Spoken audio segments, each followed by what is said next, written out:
본 방송에서 제공하는 투자 정보는 투자 판단에 대한 조언입니다. 방송에서 제공하는 주식의 가치, 가격 상승 및 가격 하락에 대해서는 방송사에서 보장하지 않습니다.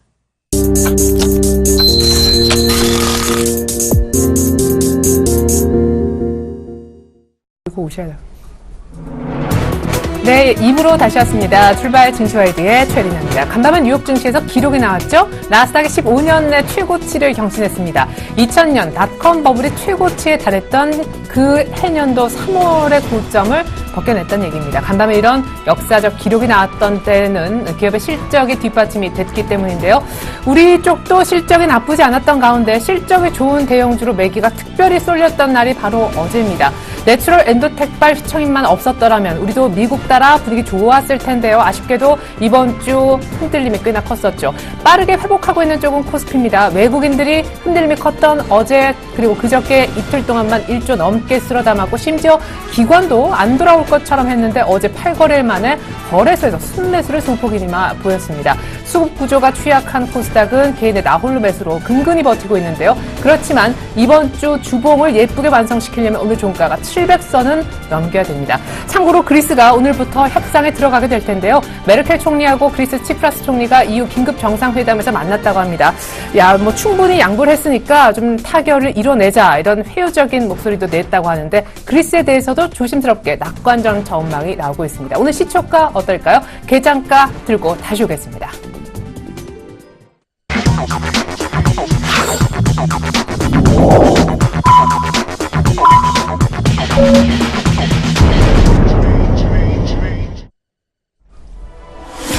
네, 4월 24일 금요일 오프닝 벨이 울렸습니다. 우리 시장 열렸습니다. 이번 주 마지막 거래. 이번 주에 내추럴 엔도텍발 이런 큰 변동성이 있었을 거라곤 아무도 예상하지 못했던 거죠. 그래서 주식은 오히려 예측이 아니라 대응의 이런 관점에서 바라봐야 될 것 같다는 생각도 했습니다. 자, 이제 외환 시장부터 시초가가 나오기 시작했는데 오늘 도움 말씀 주시고자 두 분의 전문가가 나와주셨습니다. 오늘은 샘플러스 예병군 멘토님 그리고 황민영 멘토님 함께해 주실 텐데요. 인사는 생략하고요. 우리 예병군 멘토님께서 개장 분위기 빠르게 짚어주시죠. 예, 일단 시초가에서는 굉장히 좋은 모습들을 보이고 있습니다. 결과적으로 보면 시장이 지금 글로벌 증시의 분위기를 좀 타고 있는 듯 보입니다. 계속 안 좋은 뉴스는 나오는데요. 주식은 오릅니다. 희한하게. 그것은 결국은 금리 인하에 대한 부분이 강한 것 같습니다. 결과적으로 돈을 맡길 곳이 없다는 것이죠. 그러니까 많이 한쪽으로 쏠리고 있는데 자, 요거 좀 살펴봐야 될 것 같아요. 일단 선물에서 외국인들이 자꾸 매도 물량이 나오고 있습니다. 선물 매도세를 붙여가고 있는데 이것은 지금 제가 봤을 때는 이제 어떤 해지 차원이라고 보여지는데요. 그 해지 차원으로 보기에는 좀 과도한 물량이 쏟아져 나오고 있다. 결과적으로 지금 여러분들이 코스피를 함부로 갈아타시는 전략은 별로 옳지는 않은 것 같습니다. 결과적으로 코스닥에서의 수급이 살짝 꼬이긴 했습니다만 이것은 추세 상승 속에서의 건전한 조정이고 결과적으로는 코스피 쪽에서 보면 코스피가 좀 들어올리고 코스닥이 조금 떨어지면서 어느 정도 발은 맞추었습니다. 결과적으로 오늘도 현물 쪽에서는 외국인들의 수급이 강하게 들어오고 있습니다만 선물 쪽에서의 매도세가 나오고 있다. 결과적으로 이 얘기는 윗방향으로 지금 확실히 굳혀가겠다는 얘기는 아닙니다. 결과적으로 코스피는 지금 함부로 갈아탈 시기는 아니고요. 지금 단기적인 상승은 충분히 꾀할 수 있는 자리대입니다만은 중장기적으로 지금 악재 섞인 우려들 그리고 실적에 대한 우려들이 조금 팽배해져 있는 상황입니다. 그 점도 참고해 보셨으면 좋겠습니다. 네, 코스피가 2180선을 뚫으면서 개장했습니다. 놀라운 강한 그런 모습인데요. 니케이가 0.2% 약간 눌리는 출발과 대비되게 우리가 2180선 한 어제 종가보다 10포인트 위쪽에서 출발해주고 있습니다. 코스닥도 695선. 일단은 어제처럼 빨간불 출발입니다. 황민영 멘토가 업종별 흐름 짚어주시죠. 네. 업종별 흐름 잠시 짚어드리도록 하겠습니다. 오늘 장 초반에 개장과 동시에 전반적으로 이제 상승 분위기를 타고 있는 모습인데요. 자, 저는 이제 예병군 멘토님하고 좀 상반된 입장으로 말씀 좀 드려보도록 하겠습니다. 지금 최근 들어서 이제 코스닥 시장이 조정을 좀 받고 있는 가운데서 이제 거래소 쪽으로 외국인들 자금 유입은 우리가 이제 확인을 눈으로 한 상황이었고요. 그리고 지금 업종별로 본다면 지금 IT 쪽에서도 전반적으로 SK 하이닉스가 지금 1분기 실적에 대한 어떤 기대치 그리고 이제 예상보다 좋았다는 그 실적에 대한 눈높이가 충족이 되면서 오늘 2.2% 정도 상승 분위기가 나오고 있고요. 그다음에 LG 디스플레이하고 LG 전자, 삼성 전기까지 전반적으로 코스피 IT 업종군들 전반적으로 상승 분위기가 나타나고 있는 모습입니다. 그리고 어제부터 시작을 해서 이제 자동차 섹터 쪽에서 움직임이 좀 가파르게 나타나기 시작을 했는데 쌍용차 쪽에서 현재 6% 정도대의 강세 분위기, 전일 같은 경우에는 이제 상한가였죠. 그리고 현대차와 기아차 역시도 최근 들어서 바닥을 탈피하고 있는 모습, 좀 강하게 상승 분위기를 타고 있는 모습입니다. 이어서 부품주들, 가운데서는 이제 현대모비스가 1.4% 상승 중이고요. 그다음에 서현이 3.6% 정도의 강세 분위기가 연출되고 있습니다. 그리고 그동안 이제 강조드렸던 유가 반등에 대한 가능성 충분히 이제 말씀드렸고, 그래서 에너지와 화학 업종에 대해서 꾸준하게 관심이 필요하다. 이건 그 전에 이제 미리 짚어드렸던 내용이었는데, 오늘 에너지 업종 중에서는 GS가 4.1%, 그리고 SK이노베이션이 1.6%, 그리고 S-오일이 1.5% 상승 중. 그리고 화학 업종에서 본다면 이제 가장 최선원주는 롯데케미칼을 말씀드렸었죠. 2.03% 정도의 상승 분위기 연출되고 있는 모습입니다. 자, 그리고 이제 지난주 같은 경우에는 은행주들 쪽에서 관심을 가져보자라고 말씀드린 것처럼 은행주 쪽에서도 수급 이동이 지금 나타나고 있는데요. 하나금융지주가 1.4% 상승 중, 그리고 신한지주가 0.8% 정도 상승 분위기를 타고 있고요. 전일 9% 정도의 강한 반등이 났던 기업은행은 현재 다소 이제 약보합권 정도에서 흐름을 이어가고 있습니다.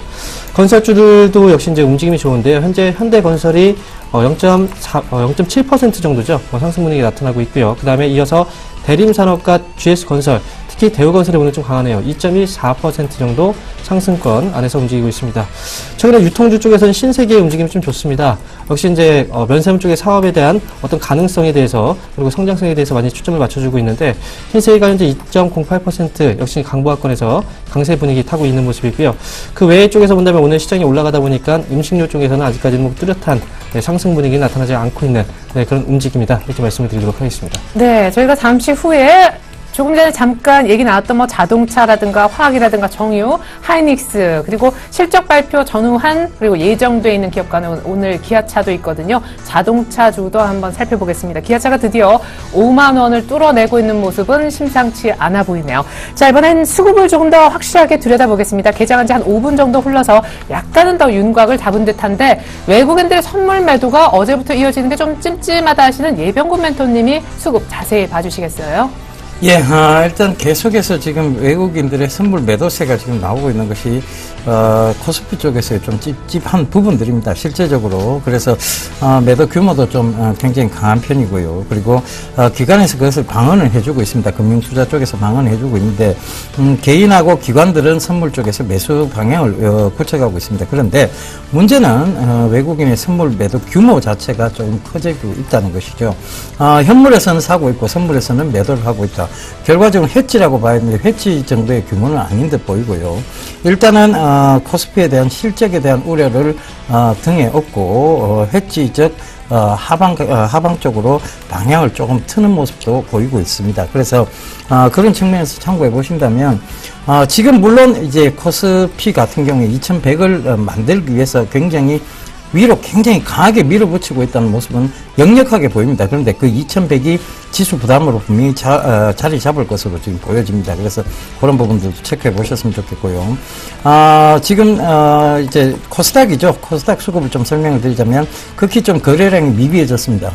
그러면서 기관에서는 소폭 좀 들어오고 있는 반면에 개인들은 오늘은 코스닥에서는 매도를 붙여나가고 있는 모습이죠. 결과적으로 보면 이 방향성은 지금 코스닥에서의 방향이 확실히 결정되어지면 다시 들어오겠다는 그런 모습들로 보입니다. 그래서 그런 부분들 참고해 보신다면 지금은 함부로 갈아타게 할 시점은 아니지 않느냐, 그렇게 좀 말씀드리도록 하겠습니다. 네. 오늘 일단 코스닥에서는 아직까지는 이렇다 할 수급이 나타나진 않는 가운데, 거래소에서는 외국인들의 매수세가 14거래일째 이어지고 있고요. 예병훈 멘토님 좀 찝찝하다 하셨던 부분은 외국인들의 선물 매도가 지금 이틀째 적지 않게 나온다는 점이 되겠습니다.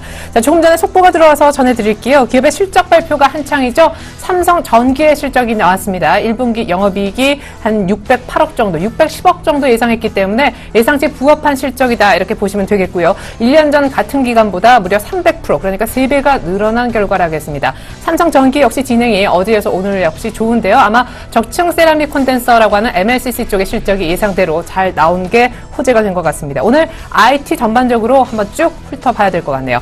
외환시장 출발 상황 듣고 돌발 종목은 저희가 짚어드리겠습니다. 오늘도 역시 유진투자 선물로 가보죠. 소병화 연구원님. 네, 안녕하세요. 네, 어제 하루 만에 방향이 좀 바뀌었었는데 오늘 1,080원대에서 다시 움직여주네요. 네, 금일 외환시장 일단 미국 지표 부진과 그리스 우려 완화에 따른 달러 약세로 하락 출발하며 이런 직전 내린 1,080원 50전에 시작하여 현재도 추가적인 하락세를 보이면서 70원대 진입하는 모습을 보이고 있습니다. 지난밤 달러는 미국 주간 실업 청구권 증가와 주택 경매 부진 등 어제 발표된 주요 지표가 모두 부진하면서 약세로 마감했습니다. 특히 유로화는 그리스와 독일 회동 예정으로 인하여 그리스의 채무 불이행이 잘 해결될 것이라는 긍정적인 분위기가 흐르면서 큰 폭의 상승으로 마감하였습니다. 유로화는 1.08대로 진입하며 마감하였고 엔화는 119엔 중반대로 하락하며 마감했습니다. 이 영향으로 뉴욕 엔데프 시장에서 거래된 달러원 1개월물도 달러 약세 영향으로 소폭 하락세를 보이면서 마감하였는데요. 시중가는 1,082원이었으며 어제 서울시 종가 대비 수합 포인트를 고려하면 이런 시점 정도 하락하여 마감한 수준입니다. 오늘 외환시장도 글로벌 외환시장의 흐름을 반영하면서 하락할 것으로 보고 있습니다. 최근 외국인들의 주식 순매수가 이어지며 강달러에도 상승세가 재현되었던 환율은 오늘 달러화가 미지표 부진과 그리스 우려로 약세로 전환한 만큼 어제 뉴욕 증시 상승 영향으로 오늘도 외인들이 주식시장에서 순매수를 이어갈 것으로 예상되어 추가 하락 압력을 받을 것으로 보고 있습니다. 또한 어제 국내 1분기 GDP 호조와 오전에 발표된 소비자 심리 지수도 반등하면서 국내 기준금리 인하 가능성도 약해져 하락 압력은 더욱더 강해질 것으로 보고 있습니다. 다만 최근 엔원 재정 확률이 900원 선에 가까워질수록 당국의 경계심이 강화되고 있고 실제적으로 당국이 꾸준하게 속도 조절에 나서고 있어서 이에 대한 경계감은 강화될 것으로 보여 1,070원 후반대에서 추가적인 하락은 제한될 것으로 보고 있습니다.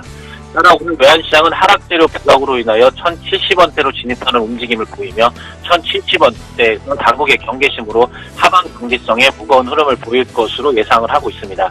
금일 예상 레인지는 1,077원에서 85원 사이가 될 것으로 보고 있습니다. 외국인이 오늘도 사고 있고 그리스 우려 완화, 미국의 지표 부진, 전부 다 오늘 하락 요인이 가득하다 하셨는데 그래도 1,070원대 후반은 지지가 되지 않겠느냐 보셨습니다. 당국 개입 경계감에 따른 하단 지지 예상 레인지까지 잘 들었습니다. 소병화 연구원님 감사합니다. 네, 감사합니다.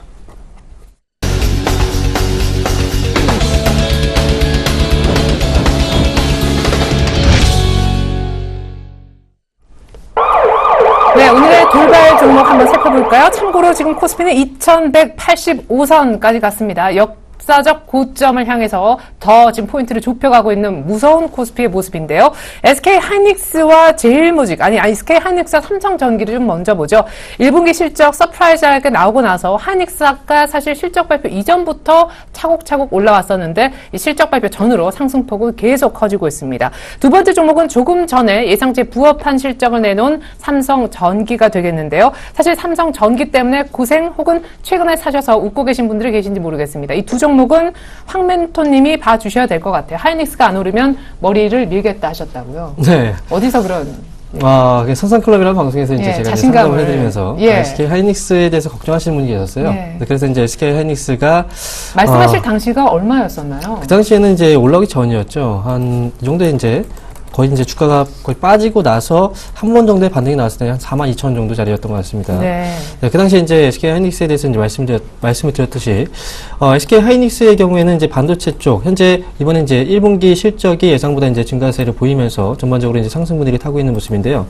보통 이제 1분기 IT 업체들의 경우에는 실적이 좀 별로 좋지 않은 그런 이제 모습을 나타냈는데, 어쨌든 SK 하이닉스는 올해 같은 경우에 이제 반도체 업황 자체가 지난해 많이 커졌었습니다. 근데 올해 같은 경우에는 반도체 업황이 과연 지난해 그렇게 고성장을 해오고 나서 추가적인 성장이 가능할까? 이 부분에 대해서 많이 언급이 나왔었는데, 결과론적으로 봤을 때는 SK 하이닉스를 포함한 이제 반도체 그리고 반도체 장비 업체들까지 이제 포함해서 본다면, 올해 같은 경우에는 그동안 이제 DDR3 쪽에서 큰 수요가 발생됐다고 한다면 올해 같은 경우에 DDR4 4에 대한 수요가 좀 확대되는 그런 이제 단계이기 때문에 이번에 SK하이닉스를 비롯한 이제 반도체 업체 같은 경우에 또 다시 지난해도 성장했지만 올해 같은 경우에도 고성장이 가능한 그런 업종군이다라고 말씀을 드릴 수 있겠고요. SK하이닉스 이제 말씀을 좀 드렸던 것처럼 추가적인 반등은 충분히 여력이 있다라고 생각합니다. 1차적인 만약에 목표가를 본다면 한 5만 원 정도 수준 안에서는 충분히 가능하고요. 그다음에 그 이후에는 올해 역시 이제 새로운 신고가를 경신할 가능성이 있기 때문에 지금 현재 보유하고 계신 분들은 당연히 끌고 가시는 전략이 맞겠다 이렇게 말씀을 드릴 수가 있겠습니다. 예. 자, 그리고 두 번째 종목 한번 보도록 하죠. 오늘 이제 삼성전기가 실적 발표를 하고 나서 기대감으로 이제 주가가 또 강하게 올라가고 있는 모습인데요. 삼성전기가 1분기 연계 기준으로 매출 1조 7,765억 원을 기록을 했다고 이제 공시가 나왔고요. 매출액이 3.1% 정도 뭐 직전 분기 대비했을 때 감소를 했지만 영업이익은 직전 분기 대비했을 때 76.5% 정도 상승이 나왔습니다. 전체로 봤을 때 삼성전기 그동안 이제 실적에 대한 기대감, 눈높이가 높아진 가운데서 주가는 이미 많이 한번 올라왔었죠. 오늘 같은 경우에는 이제 실적이 눈높이에 딱 맞췄습니다. 거의 이제 완벽한 서프라이즈가 나온 것이 아니고 거의 실적의 기대치, 그 전망치에 거의 근접한 수치가 나왔기 때문에 네. 삼성전기는 오늘 같은 경우에는 다소 투자를 하실 때는 이미 뉴스가 나왔죠. 보통 이제 소문에 사서 뉴스에 판단하는 것처럼 최근 들어서 주가의 조정은 역시 이제 실적에 대한 기대치가 이미 선반영이 되었다 이렇게 볼 수가 있겠습니다. 지금 최근 들어서 이제 삼성전자 쪽에서 신제품으로 출시한 갤럭시 S 시리즈 이번에는 이제 6가 출시가 됐는데 이번 시장에서 반응은 뜨겁지만 결국은 이번 가격대가 추고가 자체가 너무 낮아요. 그래서 그 부품업체 같은 경우에 마진율 자체가 크게 나오지 않을 가능성도 있기 때문에 지금 현재로 봤을 때는 삼성전기 오늘 뉴스 발표 이후에 한번 하락세가 나올 가능성도 우리가 염두에 두셔야 됩니다. 따라서 이 뉴스가 나왔기 때문에 현재 시점에서는 어느 정도 차익 실현을 하실 필요가 분명히 있겠고요. 현재 자리에서는 아직까지 접근을 하실 때에는 조금 더 고민을 해야 되는 자리가 맞겠다 이렇게 말씀을 드릴 수 있겠습니다. 네, 그래서 삼성전기 아닌 게 아니라 지금 윗꼬리가 이미 좀 달리고 있습니다. 뭐 이평선 저항을 맞아서 밀리는 걸 수도 있지만 이미 뉴스화 다 된 상황에서 실적이 뭐 서프라이즈하게 나온 것도 아니고 딱 예상치 그 정도로 나와줬기 때문에 삼성전기 지금 매수 진입은 좀 아닌 것 같다 얘기를 하셨습니다. 이번엔 LG 하우스의 실적을 봐야 될 것 같아요. 뭐 중국 쪽에 별로 실적 좋지 못했다 얘기가 있습니다. 1분기 실적 부진에 지금 주가당 3% 정도 개파락으로 출발해서 분위기 안 좋습니다. 삼성물산도 어제 장 끝나고 나서 1분기 어닝 쇼크를 냈잖아요. 지금 2% 정도 약세고 제일모직이 어제 급등했었습니다. 삼성 지배구조되면 개편의 최대 수혜가 될 거다. 근데 제일모직 어제 뭐 거의 상한가 비슷하게 가더니 오늘 약간은 주춤합니다. 세 종목은 예멘토님이.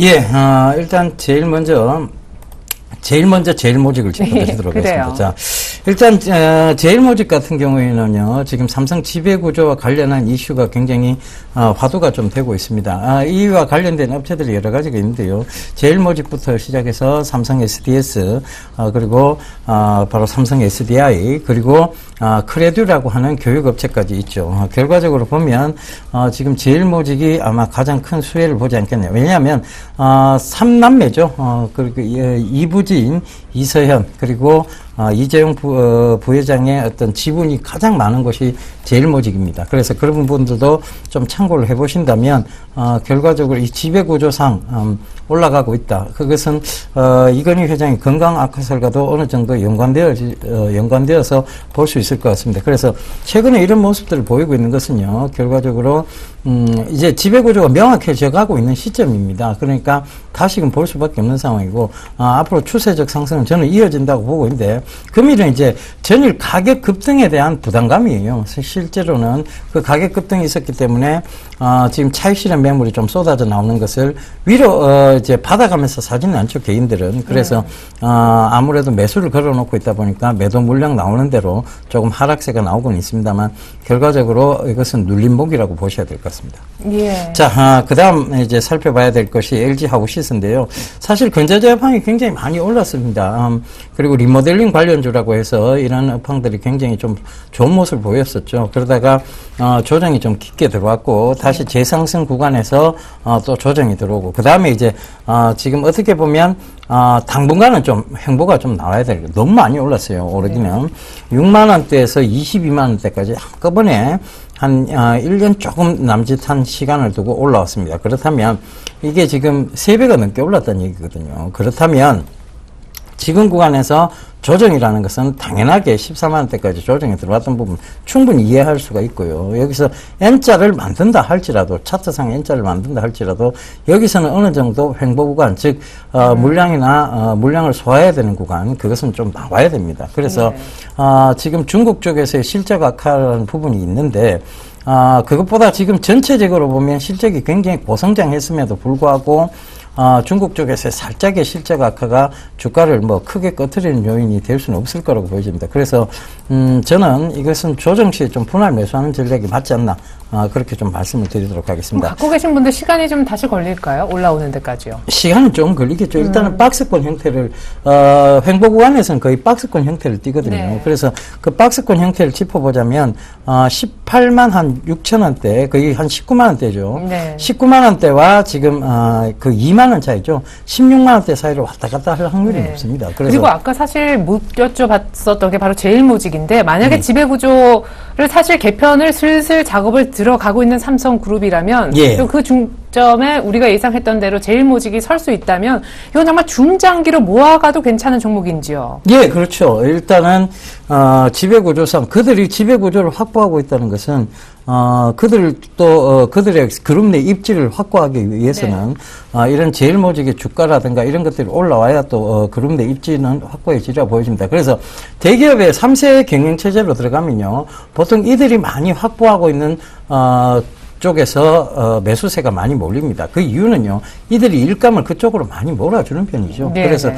그런 부분도 참고를 해보셔야 되고, 제일모직이 뜬금없이 이 지배구조 관련해서 그 전에 2차 전지 사업부까지 같이 맡았습니다. 네. 이건 뭐냐면 맞아요. 사업부 쪽을 밀어주겠다는 얘기거든요. 그러니까 그런 부분에서 참고를 해보시더라도 중장기적 관점에서도 괜찮다 이렇게 좀 받아들이셔야 될 것 같아요. 예, 그래요. 모아가도 괜찮다 제일모직 그리고 약간 박스권에서 움직일 가능성이 있는 LG 하우시스 마지막으로 삼성물산 한번 보겠습니다. 대림산업과는 좀 달리 실적은 별로 안 좋았네요. 예, 삼성물산의 이제 실적이 글쎄요, 건설사 실적에 대해서는 제가 늘 우려에 대한 얘기를 좀 드렸는데요. 사실 집을 이제 저희 나이 때까지만 해도 집 한 채는 있어야 된다 이런 네네. 개념에서 지금 젊은 세대들 보면 집은 자꾸 렌탈의 개념으로 잡아가고 있습니다. 네. 자, 그렇다면 이게 건설사에 아무리 경기 부양을 하더라도 지금 거래대금은 활성화되고는 있습니다. 부동산 쪽에서도요. 실제로 집값이 올라가고 이런 경우가 많이 없습니다. 어떤 부동산 개발에 대한 모멘텀이 없는 쪽은 오히려 집값이 오른다기보다는 그 수준을 지키고 있는 수준이죠. 경기 부양책을 이렇게 쓰고 있는데도 부동산 경기가 잘 살아 돌아오지 않는다. 이 얘기는 뭘 의미하느냐면요. 집에 대한 개념이 바뀌었다는 것이죠. 패러다임이 바뀌었다는 얘기입니다. 자, 그런 관점에서 본다면, 지금 왜 리모델링 관련주가 많이 올라가는가를 한번 생각해 보세요. 결국은, 오래된 집을, 새 집을 사는 것보다는 오래된 집을 수리를 해서 쓰고 거기서 리모델링을 해서 쓴다는 개념이죠. 네. 그렇다면 그 리모델링주가 그렇게 오른다는 것은 건설주가 조금은 약세일 수 있다. 즉 여전히 실적이 안 좋은 쪽에 있을 수 있다는 것을 의미합니다. 그래서 그런 부분들도 참고를 해보신다면 글쎄요. 삼성물산은 이 지배구조하고도 관련이 있는데도 불구하고 너무 실적이 안 좋습니다. 그런 측면에서 올라오지 못하고 있다는 것 네. 그것도 참고를 해보신다면 지금 실적이 확실히 담보되기 전 즉 어떤 정책적 호재만으로 이 종목을 올리기는 굉장히 시가총액이 크죠. 그렇다면 이것은 실적과 관련해서 꼭 보셔야 되는데 제가 늘 말씀드렸다시피 건설사 실적이 당분간 좋아지기는 좀 어렵지 않느냐 그런 얘기를 계속 좀 드리겠습니다. 네, 그래요. 최근에 실적이 안 되는 종목이 가는 경우가 별로 없는데 실적이 안 좋았는데 갔던 종목이 있죠. 바로 어제 현대차입니다. 자동차 얘기로 곧바로 넘어가 보고 싶은데요. 어제 현대차의 실적이 별로 좋지 않았는데 뭐 중간 배당 얘기 때문에 올랐다. 뭐 싸니까 결국 올랐다. 최악의 경우가 지나서 올랐다. 2분기 기대감 때문에 올랐다. 여러 가지 얘기가 있는 가운데 오늘 그나마 조금은 상황이 조금은 더 나은 기아차 실적 발표가 한 40분 정도 뒤에 있을 예정입니다. 오늘 쌍용차까지 급등하는데 S&T 모터스라고 하는 자동차 부품주가 또 1분기 어닝 서프라이즈를 내면서 고공행진을 이어가고 있습니다. 자동차 전체적으로 한번 쭉 살펴보도록 하겠습니다. 일단 현대차가 어제 왜 올랐는지부터요. 황 멘토님. 네. 최근에 제가 이제 많이 강조드렸던 내용 중에 어떤 내용이 있었냐면, 시장에서 이제 순환매가 발생되고 있는데, 이 순환매 가운데서 최근에 이제 많이 올랐던, 예를 들어서 이제 지수로 비교한다면, 본다면 코스피 시장보다 상대적으로 코스닥 시장이 많이 올랐죠. 그리고 이제 그 업종별로 본다면 최근 들어서 많이 올랐던 업종이 이제 증권 업종이 또 있었고요. 그리고 반면에 못 올라왔던 업종을 비교해 본다면 은행주 또는 자동차 이쪽에 대해서 이제 우리가 생각을 해봤을 때 그동안 많이 올랐던 그 업종 그리고 지수 안에서는 이제 수급이 그만 이제 수익 실현이 나오고 있는 과정이고 그 수익 실현 나온 물량 자체가 그동안 올라가지 못했던 쪽으로 이제 이동하고 있는 이런 이제 롱숏 트레이딩 전략들이 이제 시장 안에서 많이 현실화되고 있는 상황입니다. 그렇기 때문에 오늘 같은 경우에도 이제 예를 들어서 증권주보다 은행주 쪽에서 이제 많이 반등세가 나오고 있는 이유 역시도 지금 그런 이제 이러한 안에서 이제 움직이고 있다라고 생각이 들고요. 자동차 섹터에서 이제 비교를 해본다면 최근 들어서 현대차 그리고 기아차, 쌍용차, 자동차 시장 자체가 최근 들어서 많이 위축이 된 상황입니다. 내수 쪽에서도 역시 이제 지난해부터 많이 부진세가 나타났고요. 네. 해외 시장 쪽에서도 역시 이제 경차, SUV 차량 외에는 이제 자동차 판매가 잘 되지 않고 있다라고 얘기가 나왔죠. 그럼에도 불구하고 이제 자동차 섹터가 올라오고 있다라는 부분에서 우리가 봤을 때는 지금 이제 자동차 업종 같은 경우에는 올해 상반기 쪽에 안에서는 어느 정도 실적이 바닥 국면에 이제 지나고 있다라는 관점에서 접근이 많이 들어오고 있는 그런 상황이라고 이제 생각이 들고요. 네. 한 가지 더 추가적으로 본다면 이제 현대차나 기아차 그리고 쌍용차 이 기업들의 경우에는 각각 이제 또 특징이 있습니다. 예를 들어서 현대 기아차의 경우에는 올해 이제 하반기 쪽에 신차 판매에 대한 신차에 대한 수요 그리고 이제 신차에 대한 그 판매가 증가할 수 있는 그런 이제 모멘텀들이 있고요. 왜냐하면 2분기 이후부터 시작을 해서 현대 기아차 쪽에서 본다면 가장 많이 팔리는 이제 K5라든지 또는 이제 아반떼라는 차량이 이제 신규로 이제 출시가 되는 이 출시 효과들이 거의 하반기에 집중이 되어 있는 상황입니다. 그리고 쌍용차 같은 경우에는 오늘 이제 최근 들어서 어제 상한가를 기록하고 나서 오늘 추가적인 반등이 나왔던 이유로 본다면 이 기업을 인수한 업체가 바로 마인드라라는 이제 대만 업체인데요. 네. 이 마인드라는 대만 업체가 현재 보유하고 있는 지분이 72.85% 정도입니다. 그런데 바로 어제 이제 공시가 나왔던 내용 중에 이 마인드라는 업체가 쌍용차의 지분 자체를 85%로 이제 확충하겠다라는 얘기가 나왔어요. 결국은 그동안 이제 그 해외 업체들이 우리나라 그 기업들을 자동차 업체들이나 또는 IT 기업들을 인수를 했을 때 보통 이제 그 기술력만 빼가는 그런 경우들이 많았거든요. 네. 이런 우려감들은 결국 이제 지분 확대를 통해서 어느 정도 이제 불확실성이 해소가 됐다라는 측면에서 이제 받아들여야 되는 게 맞겠다 이렇게 볼 수가 있겠고요. 약간 우려스러웠던 부분은 뭐였냐면 이제 현대차의 경우에는 오늘 같은 경우에는 지금 민주노총 노조의 이제 총파업이 예고가 된 상황입니다. 그런데 네. 현대차 쪽에서는 현대차 강성노조로 많이 유명하죠. 네. 현대차 쪽에서는 이제 파업에 불참하겠다라고 의사를 밝혔기 때문에 네. 자동차 섹터는 지금부터 꾸준히 관심을 가져야 되는 그런 업종이다 이렇게 말씀을 드릴 수가 있겠습니다. 오늘 이제 말씀드렸던 종목 중에서는 S&T 모티브가 있었죠. 아니 그러면 지금 현대기아차 쪽의 뷰는 어느 정도신 거예요? 오늘 만약 기아차가 예상치를 약간 웃돌거나 혹은 부합하는 실적 정도가 나오면 어느 정도까지 올라갈 수 있습니까? 사실 뭐 환율 분위기로 봤을 때는 차한테 지금 좋을 것이 없는데요.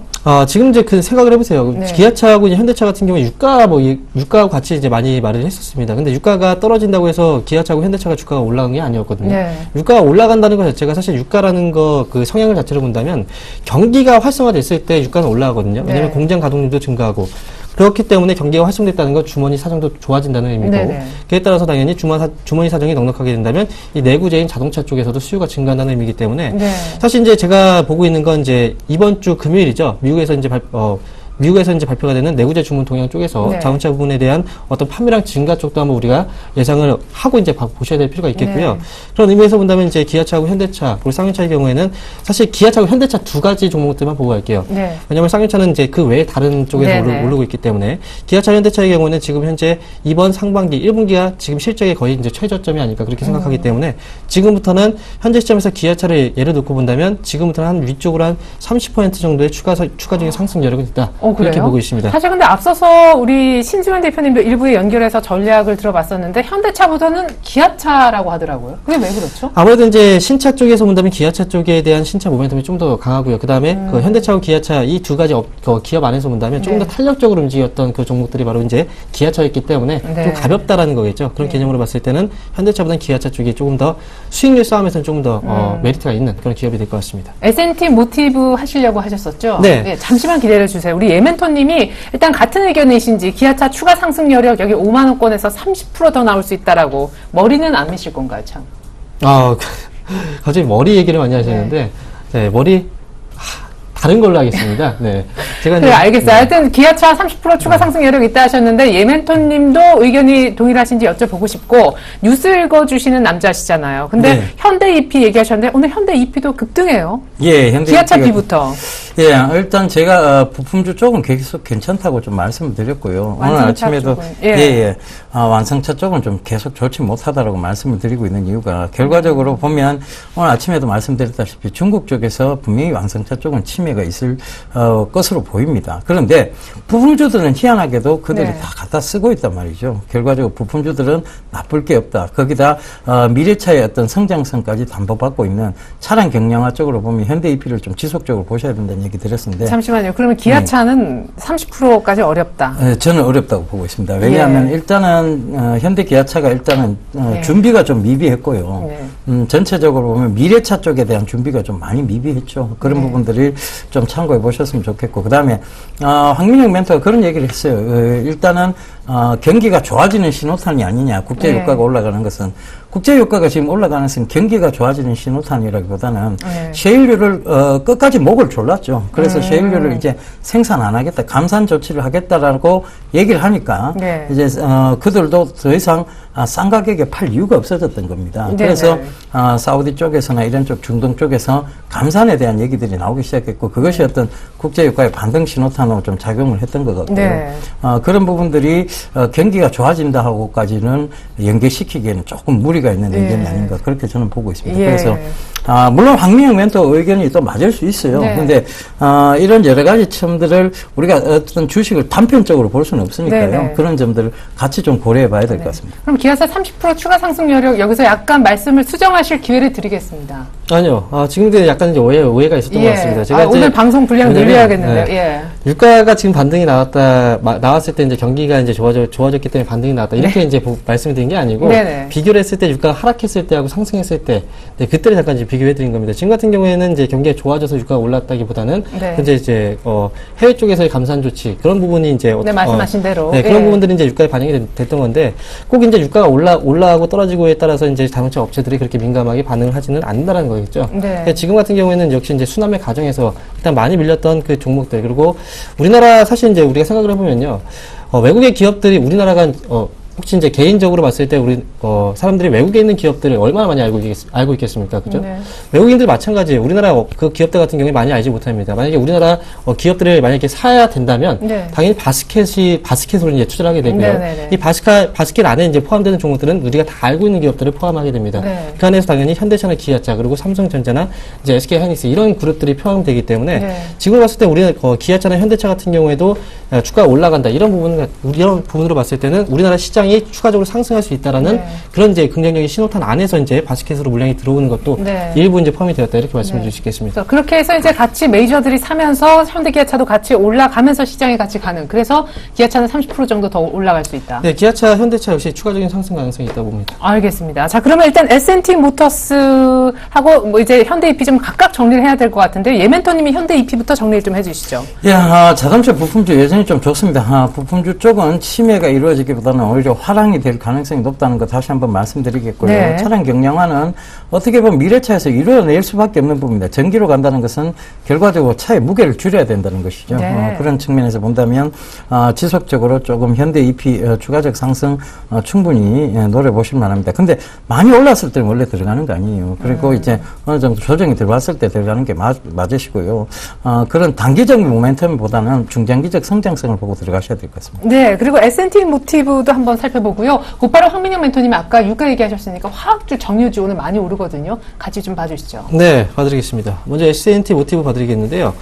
역시 이제 자동차 부품 쪽에서 지금 시세가 좀 나타나고 있는 건 맞습니다. 어제 같은 경우에도 이제 현대위아나 기타 자동차 부품주 쪽에서 이제 수급이 많이 몰렸는데 S&T 모티브는 이제 이번에 올라가고 있는 건 실적이죠. 오늘 이제 실적이 발표가 되고 나서 S&T 모티브가 전일 대비 현재 10% 가까이 이제 오르고 있는 상황입니다. 1분기 연결 기준으로 영업이익이 전년 동기 대비 72% 정도 증가세가 나왔고요. 같은 기간 매출액 같은 경우에 전년 동기 대비 한 13.4% 증가했다는 얘기가 나왔습니다.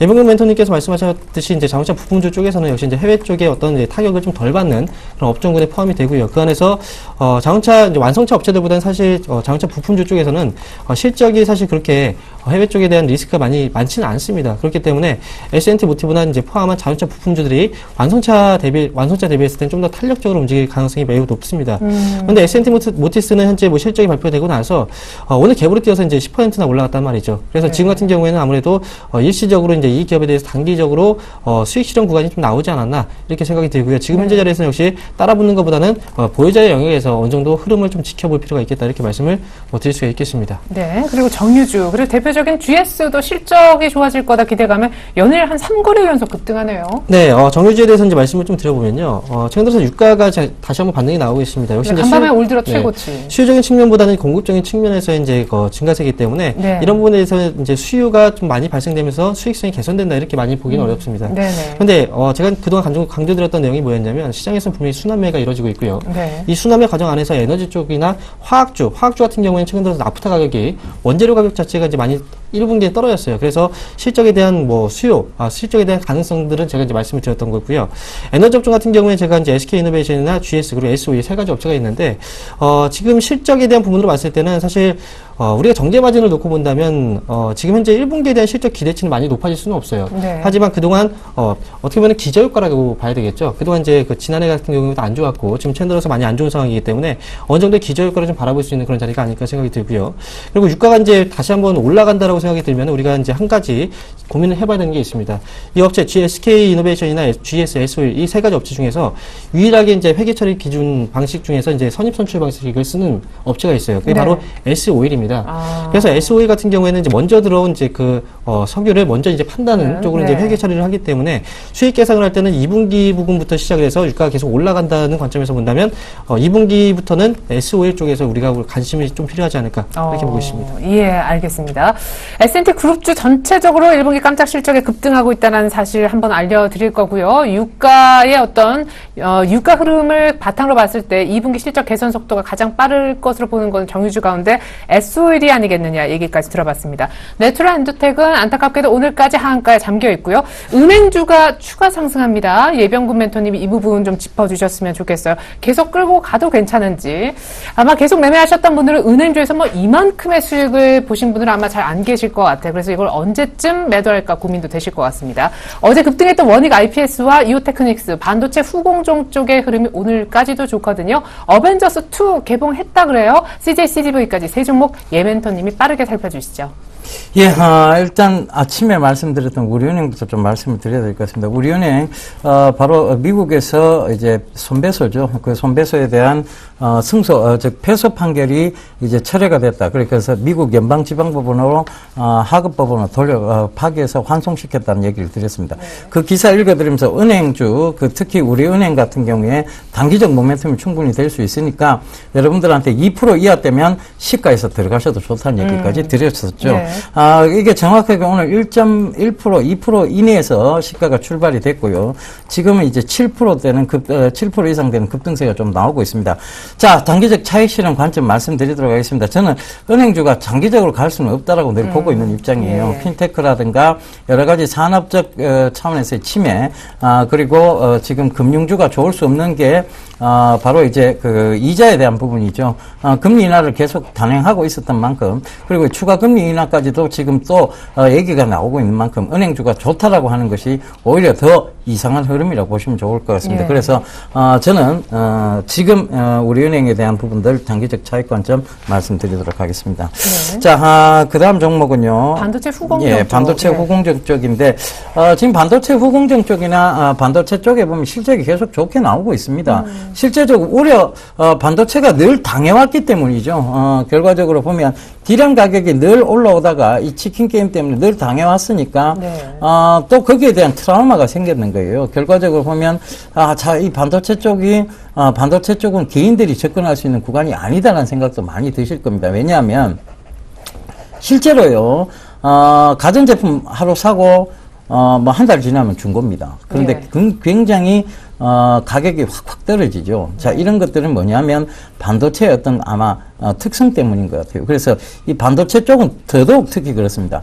뒤돌아서면 가격이 훅 떨어지죠. 그러니까 그런 점들도 참고해 보시면 기술이 계속 개발되고 있는 점에서 아마 이런 현상들이 좀 나오고 있는데 그것 때문에 이미 반도체 쪽에 대한 의심들이 많은데요. 실적이 지금 계속 개선세가 이루어지고 있고 올라오고 있는 추세입니다. 그렇다면 이 추세 때는 굳이 파실 필요는 없고 만약에 매수를 결정하시겠다면 조금 조정이 들어왔을 때 지금 전체적으로 지금 주말 분위기라든가 이런 것이 가히 좋지는 않아 보입니다. 그래서 그런 조정이 좀 들어왔을 때 좀 매수해 보시는 전략이 맞지 않나 그렇게 보여집니다. 네, 시간 관계상 CJCGV는 오늘 어벤져스2 기대감 때문에 약간 더 추가 상승하고 있다라는 팩트만 좀 전해드리겠습니다. 전략을 세워야 될 텐데 역사적 고점까지 한 40포인트 정도밖에 안 남은 코스피입니다. 2186.54 그리고 코스닥도 688. 코스닥은 약간은 좀 주춤한데요. 코스피는 아주 좋습니다. 매우 좋습니다. 자, 전략 들어보겠는데요.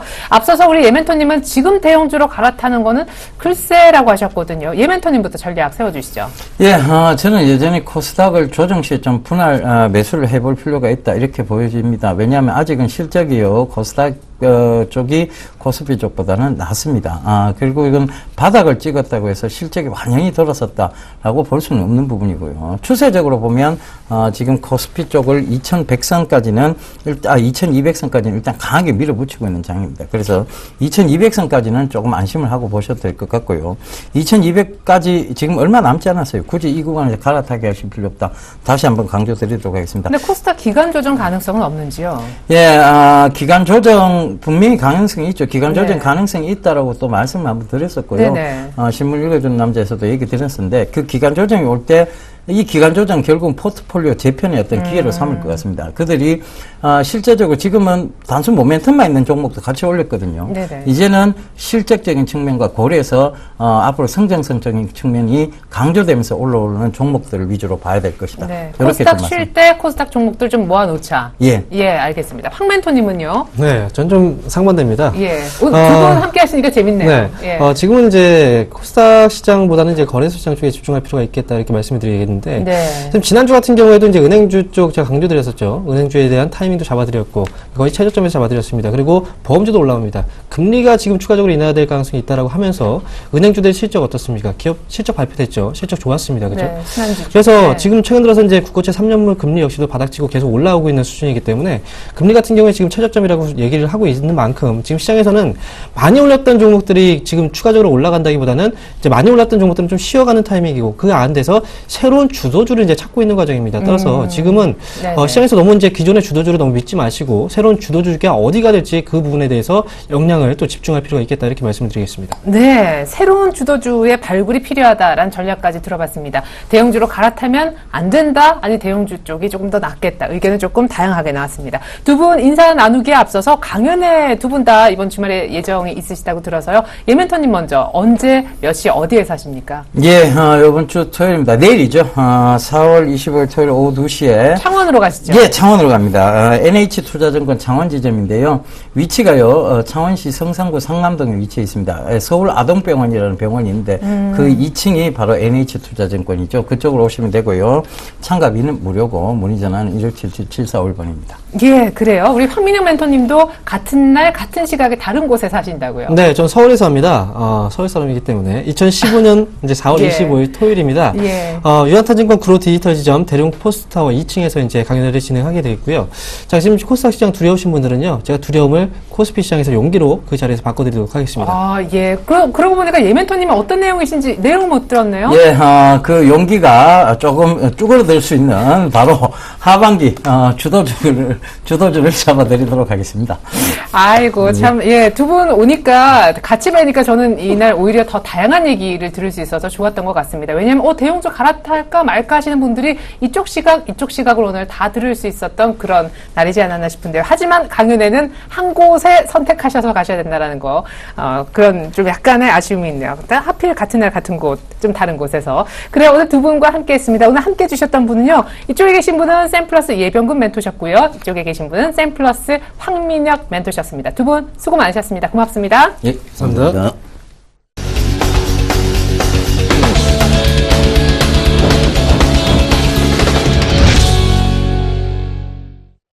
네, 지금 시장은 2186, 코스닥은 687, 코스닥은 약간 차트를 옆으로 붙이는 형국인데요. 증권사의 목소리 들어보시죠. HMC 투자증권 최희승 차장입니다. 코스닥의 기술적으로나마 반등이 좀 나왔으면 하셨고요. 그렇지만 약간 반등은 버거운 과정으로 지금 진행이 됩니다. 개인의 나홀로 순매수, 수급은 여전히 조금 미약합니다. 코스피 쪽에서 외국인들이 뭘 사나 이걸 좀 잘 보자 하셨네요. 정혜원 팀장님입니다. IM투자증권 계시는 분인데 대형주 중심의 유동성 2차 랠리가 계속 이어질 것 같다. 대형주 의견 내셨고요. 김현겸 팀장님은요. 여기서 만약에 중소형주가 약간 반등한다면 비중을 조금 줄이자 하셨습니다. 역시 대형주 준비하자. 어제 대형주 얘기하셨던 분이고요. 마지막으로 안상현 대리는요. 1분기 실적 대비해서 많이 오르지 못한 저평가주로 대응을 했으면 분할 매수로 전략을 바꾼다 하셨습니다. 원래 포트의 절반은 현금을 갖고 있자 하셨던 분인데 실적 대비 저평가된 종목을 이제 사자, 현금을 좀 쓰자라는 전략으로 전략을 바꾸셨네요. 자, 이제 좀 저축해 놓았던 현금으로 주식을 사보자 하신 오늘은 안상현 대리님 연결해서 자세한 전략 들어보겠습니다. 대리님 안녕하세요. 예, 안녕하십니까? 네, 주식 비중을 높이자 쪽으로 비율을 바꾸셨는데 자동차도 좋게 보신다고요? 예, 우선 1분기 실적 대비 저평가주로 대응하자는 거는 계속 큰 흐름이 끊어지지 않는 한 계속 지속적으로 가야 될 부분일 것 같고, 그동안에 이제 현금 50, 주식 50이었던 부분이 이제 코스닥이 과열 부분에 왔었던 것에 대해서 조금 대비를 해 놓자라는 부분이었는데, 지금 코스닥이 좀 긍정적으로 좀 빠져주는 것 같습니다. 지금 고점이 720포인트 선에서 현재 687포인트까지 빠졌는데요. 681포인트가 21선이기 때문에 이 정도 부근에서는 반등이 나올 수가 있습니다. 따라서 680포인트 하단으로 떨어지게 되면은 약간 이제 현금 비중을 가지고, 현금 가지고 있는 것을 가지고 좀 이제 코스닥 쪽을 한번 매수를 해봐도 되지 않을까. 그리고 그런 기술적인 부분뿐만 아니라 1분기 실적 대비해서 좀 저평가되어 있는 부분이 코스닥 쪽에 아직까지 있기 때문에 그런 실적 대비 좀 저평가주로 대응을 해봤으면 좋겠고요. 그런 종목들이 아까 말씀드렸던 자동차라든지 자동차 부품주들이 1분기 실적 저점을 찍고 2분기에 좋아질 가능성이 좀 높기 때문에 오늘도 좀 강한 모습으로 기아차라든지 현대차 관련해서 부품주들이 강한 모습을 좀 보이고 있습니다. 그래서 지금 대형주 쪽에서는 자동차주 섹터를 좀 좋게 보고 있고, 부품주 쪽에서는 이제 코스닥 쪽이다 보니까 그런 쪽도 한번 같이 보셨으면 좋을 것 같고요. 그리고 지금 코스닥 쪽이 굉장히 하락 압박이 강한 부분은 이제 그 바이오, 아무래도 내추럴 엔드텍 부분이 크지 않을까 생각이 듭니다. 따라서 이런 것들 때문에 바이오주들이 전체적으로 밀렸기 때문에 이제 앞으로는 바이오주도 옥석 가리기가 실질적으로 나올 것입니다. 지금 굉장히 바이오주에 대한 관심이 많기 때문에 앞으로 지금 이러한 조정에 대해서 조금 겁먹지 마시고, 지금 오히려 단기적으로 좀 과대 낙폭된 부분이 있기 때문에 오히려 바이오주에 대해서 조금 더 옥석 가리기가 진행되면은 하반기에는 더 좋은 성과가 있지 않을까 생각이 되기 때문에 바이오주 좀 옥석 가리기에 좀 선별을 해서 찾아보시는 것도 좋다고 생각이 듭니다. 따라서 전략은 저는 이제 조금 50대 50에서 분할 매수 쪽으로 좀 전략을 변경하고요. 1분기 실적 대비 저평가주, 그리고 자동차랑 자동차 부품주, 그리고 바이오주에서 좀 선별적으로 대응해보자, 이렇게 말씀드리고 싶습니다. 네, 완성차까지 자동차는 뭐 중소형, 대형 가릴 것 없이 일단은 좋게 보셨고요. 바이오가 지금 내추럴 엔도텍 발로 전체적으로 같이 좀 밀리는 감이 없지 않아 있는데 그 가운데 실적은 되는데 덩달아 밀리는 종목 오히려 한번 잘 눈여겨봤다가 사자라는 관점으로 얘기 들어봤습니다. 지금까지 유진투자증권의 안상현 대리와 함께했습니다. 주말 잘 보내세요. 잘 들었습니다. 감사합니다.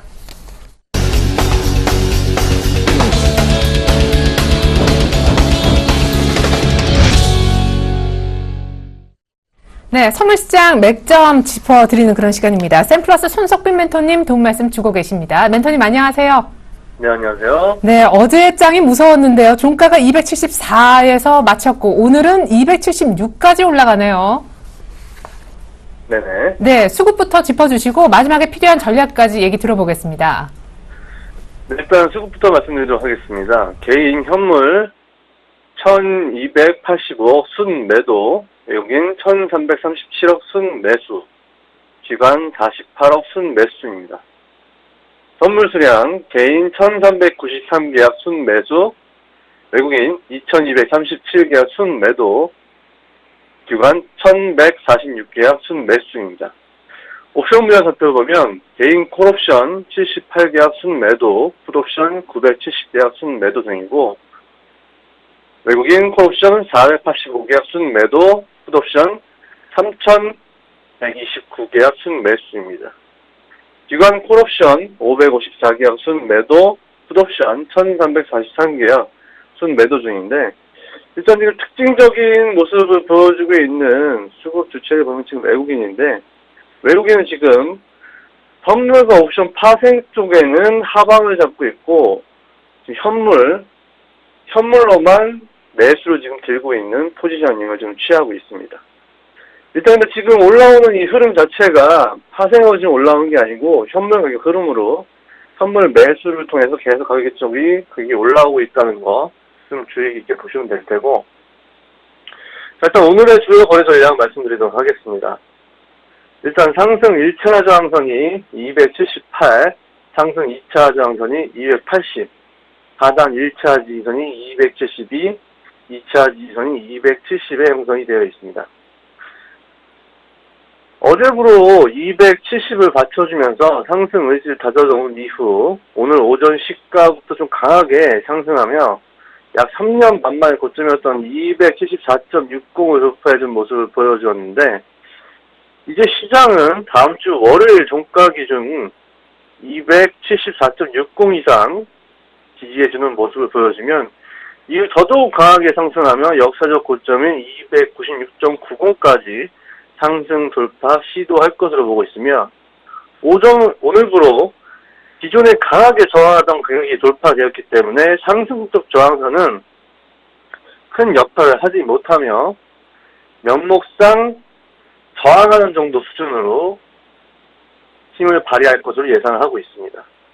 일단 면목상 저항을 해준다는 얘기 자체는 잠시 정리하거나 청산하는 정도의 흐름을 보여주는 정도의 모습을 예상을 하고 있으며 이제는 사실 장세 가격 수준 자체가 기존 박스권의 모습을 벗어났기 때문에 기존 몇 년간의 박스권 장세에서 거래하시던 전략을 사용하시면 낭패를 볼 소지가 좀 크며 최대한 추세 거래 위주의 거래를 진행을 하시는 게 수익을 내시는데 좀 유리하겠습니다. 일단 오늘 같은 경우 오전 시가부터 강하게 상승해서 역사적 고점을 너무나 쉽게 특별한 저항 없이 강하게 좀 뚫어주는 모습을 보았을 때 오늘도 앞으로 일단 시장은 계속적으로 좀 상방적으로 매수적으로 접근하시는 게 유리할 테고 매도는 최대한 좀 고점 매도는 특히나 자제하시는 게 좋겠습니다. 네, 이제는 사실상 위쪽이 열렸기 때문에 짧게 매매라기보다는 조금 추세 매매를 하는 것이 좋은데 위쪽에서 어설프게 고점 매도하는 전략은 추천하고 싶지 않다 하셨습니다. 지금까지 샘플러스 손석빈 멘토한테 선물시장 맥점 얘기 들어봤습니다. 멘토님 잘 들었습니다. 네, 감사합니다. 네.